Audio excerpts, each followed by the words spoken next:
Welcome to the Economy of the Collapse, episode 2. We're going to talk about the firearm, confiscation, the program, the buyback program that the Canadian government is pushing forward. And there's a mistake people make when they talk about firearm. And for most people, they think it's about gun. But it's not. It's about how a society defines risk, how it distributes power, and how that evolves over time. Because what we're seeing today in Canada only makes sense if you understand where these systems come from.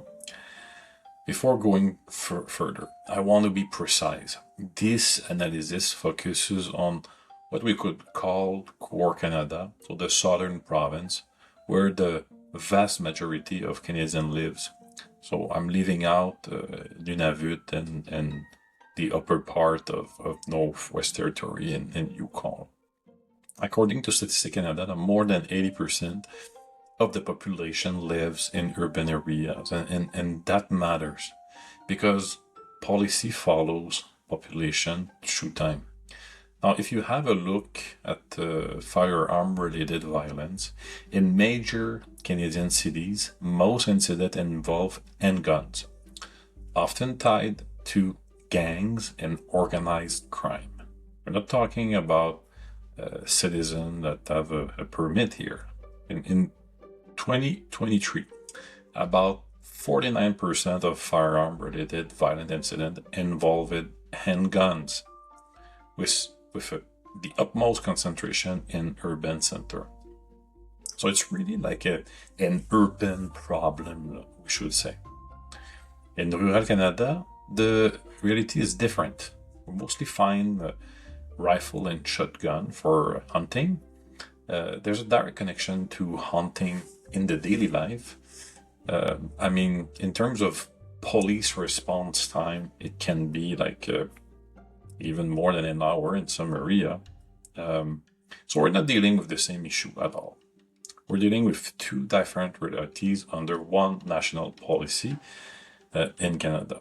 And that's where the problem is.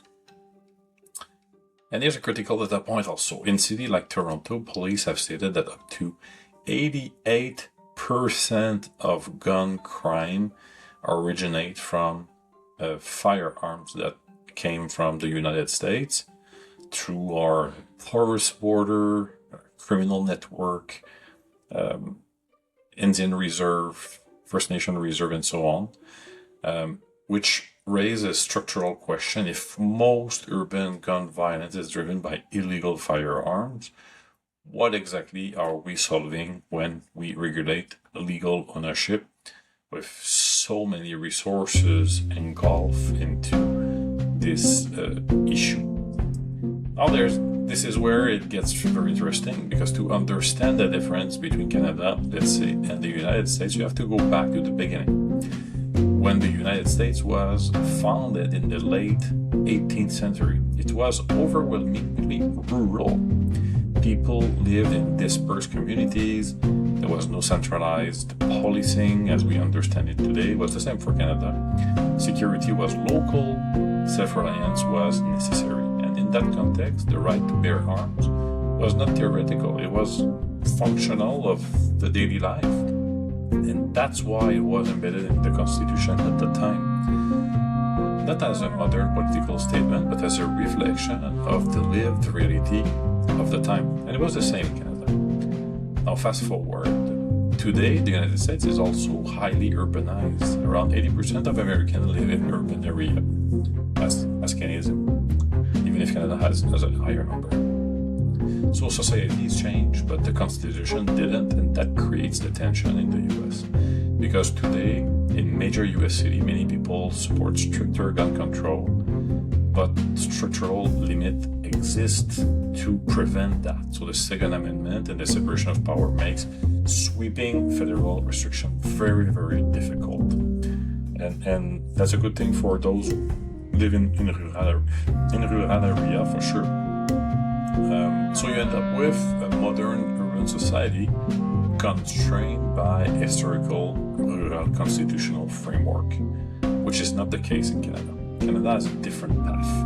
No constitutional protection for firearm, and also a Westminster type system where executive power is highly concentrated, majority rules in parliament, so you have a faster policy implementation.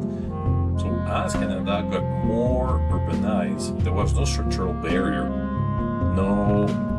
nothing to prevent a shift.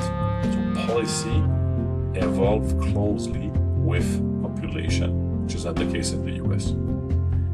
And here's the key insight. As societies urbanize, perception of risk changes. In cities, firearms are less necessary. If not, police presence is higher. Guns are associated with crime, as we saw. So politically, it translates into a demand to shift toward regulation. And because urban population dominate election, that demand become policy. Now bring this back to today. Canada has banned over 2,500 firearm variant, implemented a national buyback that cost billions of dollars for a very small amount of legal firearm, created a framework where non-compliance with that registry and buyback program becomes criminal, while the actual criminal are roaming the street. At the same time, most urban violence is linked to illegal firearm, often tied to organized crime. So you have a real tension there, like policy shaped by perception, targeting only a segment which is not fully aligned with the primary source of violence. Now zoom out. What we're seeing is not random, it's a pattern of historical structure, demographic shift, political incentive, and institutional capacity that is being seen and sent toward law-abiding legally gun owner. Because at the end of the day, this is not about gun, it's about how society evolves, how power adapt, and how systems respond under pressure.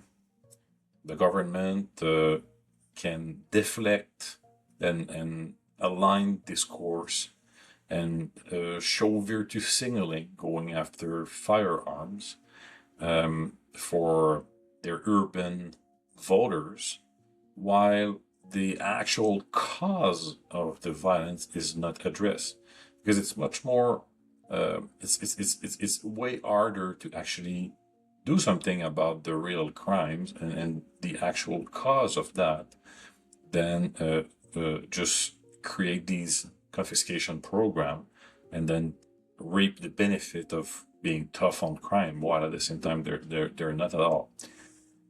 The United States is constrained by its past, but Canada is shaped by its present, and both are reacting to exactly the same force.